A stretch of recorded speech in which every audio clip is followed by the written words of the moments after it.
Hey everyone. Today we're going to talk about what every design leaders must know.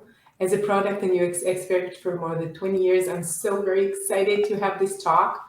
Welcome to Invincible Innovation Live Show. I'm so glad that you're here. I'm Mazor, Kario, product innovation and value creation expert, and I have a very, very special guest. I'm honored to have Jesse James Garrett with me. Hi, Jesse. Hello. Jesse is a design leadership coach. Now I'm going to tell you a bit about him if you don't know. Jesse is a world-renowned UX expert, co-founder of groundbreaking UX design consultancy called Adaptive Path. He wrote an influential book, The Elements of User Experience. These days, is an independent leadership coach working one-on-one with leaders of UX design teams to help them grow themselves as leaders with intention and purpose. And now Thank we you. can start. We're live on LinkedIn, YouTube, and Facebook, and so I invite you to join the discussion. And I have my first question. I read your latest article a few months ago, and it's called UX Design is More Successful Than Ever, but its leaders are losing hope. Where hmm did we go wrong?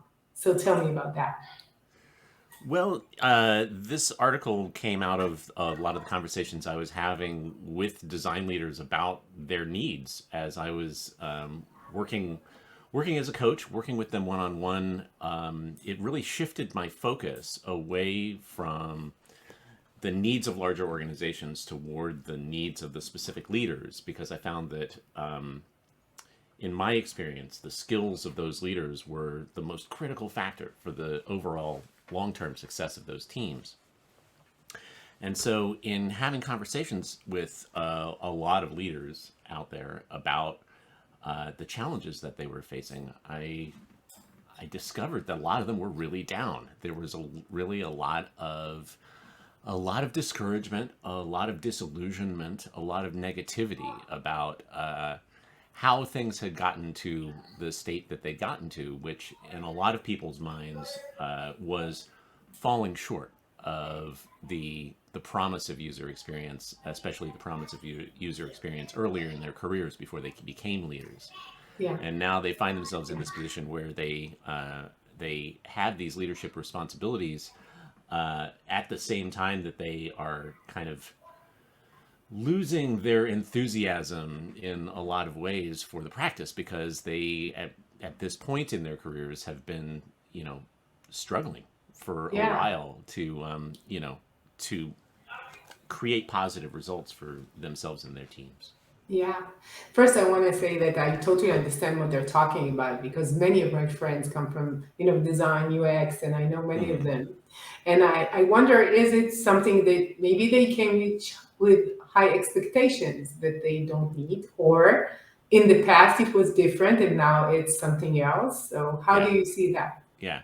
Well, I think that for especially for the last 10 or 15 years, UX has just the tide has been continually rising as there have been more and more and more people piling into the field, more and more organizations that were incorporating UX practices into how they did digital product development.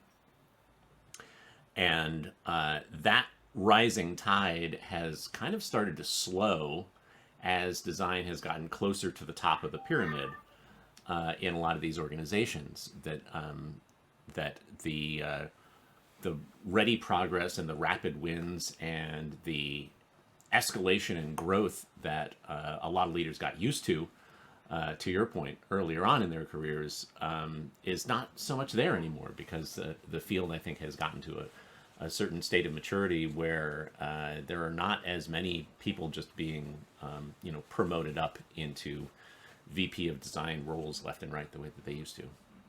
Yeah. So I don't know many of the VP of design, or maybe will be called product, and most of the people in VP of product will not come from design, as I know. Yes. Yeah, that's true. So maybe it's connected to the fact that we have more product people. Like 20 years ago, we Yeah. didn't have this specific role in most of the organizations, right? Yeah, no, that's very true. I think that the product people have stepped in and filled an important gap in our processes, but design hasn't necessarily adapted to that new landscape and that new reality. And yeah, I think that probably a lot of design leaders have to adjust their expectations of what partnership looks like in their role and what success looks like Yeah. in their role, because it doesn't just belong to design anymore the way that it used to. Do you think that they have less influence on the product itself and what is like created in their companies?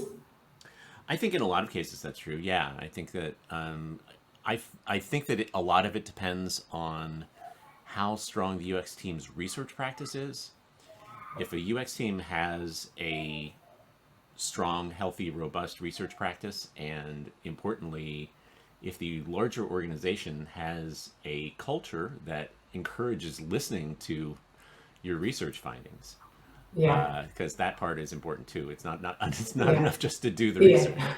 Yeah, of course. Um, you know, if you have those things, then UX can balance product